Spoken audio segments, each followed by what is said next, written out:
Hey, good afternoon, everybody. It is August 12th, 2024, and we are in the Old Testament book of Jeremiah, and we're going to read chapter 38 today.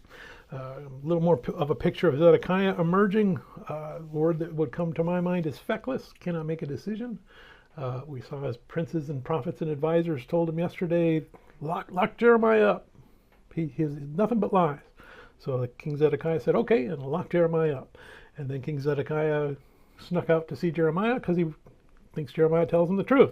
And Jeremiah says, okay, this is what's going to happen. Now, can I please not go back to jail? And Zedekiah says, okay, you don't have to go back to jail. We're going to see the advisors get back with Zedekiah and say, hey, what'd you let him out for? Throw him back in jail. Okay, I'm going to throw him back in jail. And then we're going to see the Ethiopian come and say, hey, why is Jeremiah in jail? Oh, Zedekiah is going to say, well, let him out. So Zedekiah is afraid of his own people, essentially. Not a good thing for a king. We see that he kind of understands Jeremiah is telling the truth, but he can't admit it. He's got to shave face with his people. So again, he cannot make the decision. Jeremiah, on the other hand, continuing with the same message that he's been giving all throughout this book. The Babylonians are coming. This is God's punishment on us for going astray. God's not going to relent. He's going to wipe out Jerusalem and all of our institutions, and after a few years, then he'll start bringing people back and rebuild it again.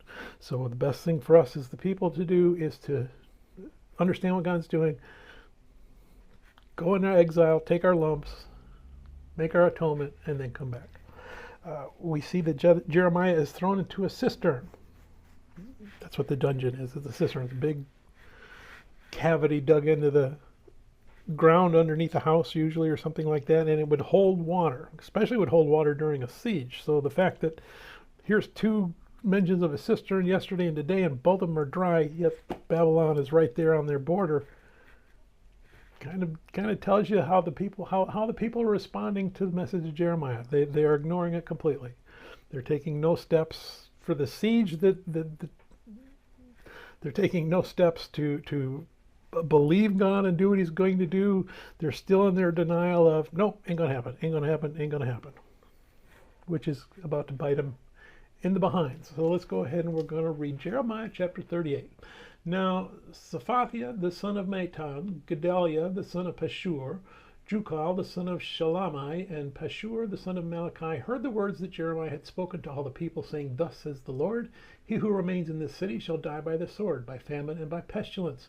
But he who goes over to the Chaldeans shall live. His life shall be as a prize to him, and he shall live. Thus says the Lord, this city shall surely be given into the hand of the king of Babylon's army, which shall take it. Therefore the princes said to the king, please let this man be put to death, for thus he weakens the hands of the men of war, who remain in this city in the hands of all the people, by speaking such words to them. For this man does not seek the welfare of this people, but their harm. Then Zedekiah the king said, look, he's in your hands, for the king can do nothing against you. So they took Jeremiah and they cast him into the dungeon of Malachi, the king's son, who was in the court of the prison, and they let Jeremiah down with ropes. And in the dungeon there was no water but mire, so Jeremiah sank in the mire. Now Ebed-melech the Ethiopian, one of the eunuchs who was in the king's house, heard that they had put Jeremiah in the dungeon.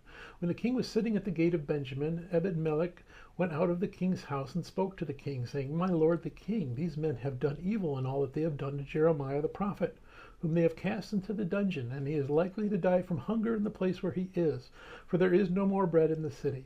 Then the king commanded Ebed-melech the Ethiopian, saying, take from here 30 men with you, and lift Jeremiah the prophet out of the dungeon before he dies. So Ebed-melech took the men with him, and went into the house of the king under the treasury, and took from there old clothes and old rags, and let them down by ropes into the dungeon to Jeremiah. Then Ebed-melech the Ethiopian said to Jeremiah, please put these old clothes and rags under your armpits and under the ropes. And Jeremiah did so. So they pulled Jeremiah up with ropes and lifted him out of the dungeon. And Jeremiah remained in the court of the prison. Then Zedekiah the king sent and had Jeremiah the prophet brought to him, and the third entrance of the house of the Lord. And the king said to Jeremiah, I will ask you something, hide nothing from me. Jeremiah said to Zedekiah, if I declare it to you, will you not surely put me to death? And if I give you advice, you will not listen to me. So Zedekiah the king swore secretly to Jeremiah, saying, as the Lord lives, who made our very souls, I will not put you to death, nor will I give you into the hands of those men who seek your life.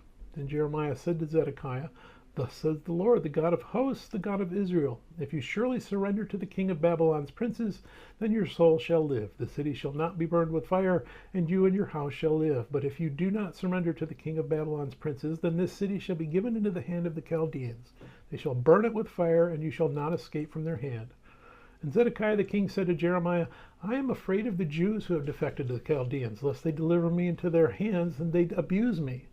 But Jeremiah said, They shall not deliver you. Please obey the voice of the Lord, which I speak to you, so it shall be well with you, and your soul shall live. But if you refuse to surrender, this is the word that the Lord has shown in me. Now behold, all the women who are left in the king of Judah's house shall be surrendered to the king of Babylon's princes, and those women shall say, Your close friends have set upon you, and prevailed against you, and feet have sunk in the mire, and they have turned away again. So they shall surrender all your wives and children to the Chaldeans. You shall not escape from their hand, but shall be taken by the hand of the king of Babylon, and you shall cause this city to be burned with fire. Then Zedekiah said to Jeremiah, Let no one know of these words, and you shall not die. But if the princes hear that I have talked with you, and they come to you and say to you, Declare to us now what you have said to the king, and also what the king said to you, do not hide it from us, and we will not put you to death. Then you will say to them, I presented my request before the king, that he would not make me return to Jonathan's house to die there.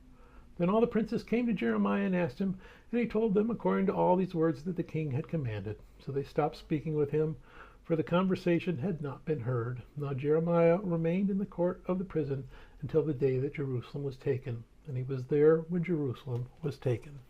May God bless the reading of his word, and may God bless you. Bye.